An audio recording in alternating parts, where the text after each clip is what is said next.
there that gets you in trouble? Oh, yeah, too right. I mean, look, a lot of people are going to be watching this and going, God, he's probably full of himself.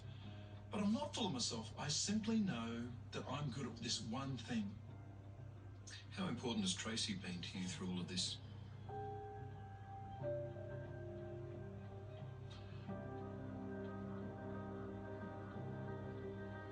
All that stuff I can do, the whole move around, stand there, look there, that's not a problem. Charlie Teo, my beautiful angel. I describe him as a man with the most amazing tenacity, courage. He's a family man. I feel like he lives his life for his patients first. Everything else comes second. So to watch him go through what he's going through is just devastating. In another life, Tracy was a model until that life was taken away from her. I met Charlie in 2009 when I was first diagnosed with a brain tumour. We got to know each other. That was about 3 years ago. Yeah. But Charlie operated on you. Yeah, in 2009, yeah. What happened next may raise eyebrows. Doctor-patient would become a much deeper relationship. I haven't spoken publicly about it because I don't let it define me or our relationship, because it's kind of, he was my doctor then, and then there's this big space in between, and then he's my friend. But back then I was told I possibly had 3 years to live. You were given 3 years? 3 years, yeah. And as a result of that surgery? Here I am today, yeah. Did Charlie save your life? I think so, yes. I think we all know he did, yeah. Okie dokie. Well, baby, will I put it in? Okay. Good vegan healthy soup. No animals were hurt in the making of this beautiful soup. And did you have to have second surgery? I had to have second surgery, yeah. With Charlie again, obviously. With Charlie again, and then we became friends, and we both have an interest in motorbikes. So we would go motorbike riding with a bunch of friends, and yeah, and then we just formed a really close bond. Yeah, and here we are today. Yeah. Oh, g'day, how are you? Good. Good to see you, son. Good to see you. I can make you a sandwich. Devon, bit of tomato sauce. I can do that. No worries, son. Words can't describe how supportive she's been. It's been terribly hard for her. Our relationship's new. It's meant to be in its honeymoon phase where we're enjoying each other's company and exploring new things, but instead it's been me fighting battles for the last 2-3 years now. And so she should have dumped me like a hotcake, but she stuck by me through thick and thin. And she knows that one day she might need further surgery, and wouldn't be terrible if she didn't have choices. Sounds cheesy, but saving people's lives, especially when others aren't interested, is what drives him.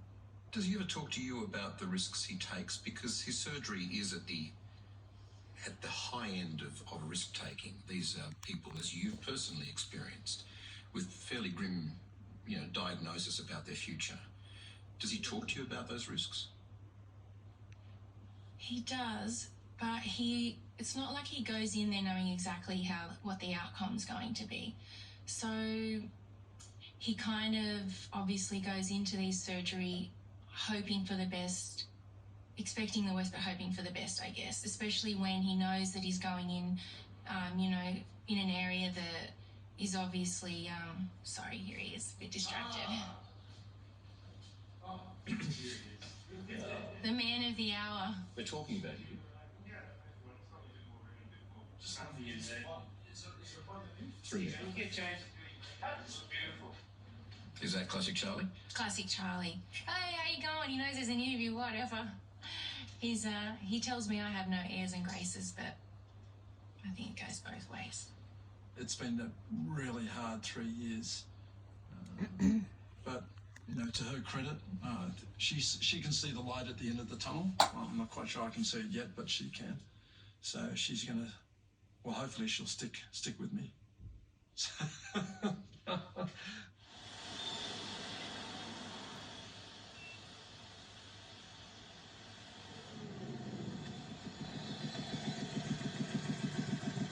Charlie has always had a reputation as a bit of a wild man. It may have cost him his first marriage. But on this night, with his 4 daughters, there's nothing but love for their leather-clad dad. He's always been so family-driven. It's always about honesty, sisterly love. It's sort of how we all come together and just talk about what we're all doing, catch up. It's never really an occasion to celebrate, but being together, I feel like we're all living different lives now, so having family dinners and spending time together is very important. We'll go to kind of the local hole in the wall, all of the sisters and dad, and typically the operating room staff as well when he was operating. Dad, can we order? Yeah, Alex is ordering. Yeah, very generous. I feel like Dad kind of just sits there and just watches us and watches what he's created. Bombarding him with this and that. It's a very chaotic situation all the time when we get together. It's better than somebody that just takes her on and then treats her bad. I feel like it just went snap. It happened so quickly that he became this villain. My dad is not the enemy. He's not the enemy. He's never has been the enemy. Brain cancer is the enemy. It's bizarre to me that somebody can have such an opinion on a life that they've got no idea about. And if they stepped into his shoes for an hour, they'd understand. It's really, really sad.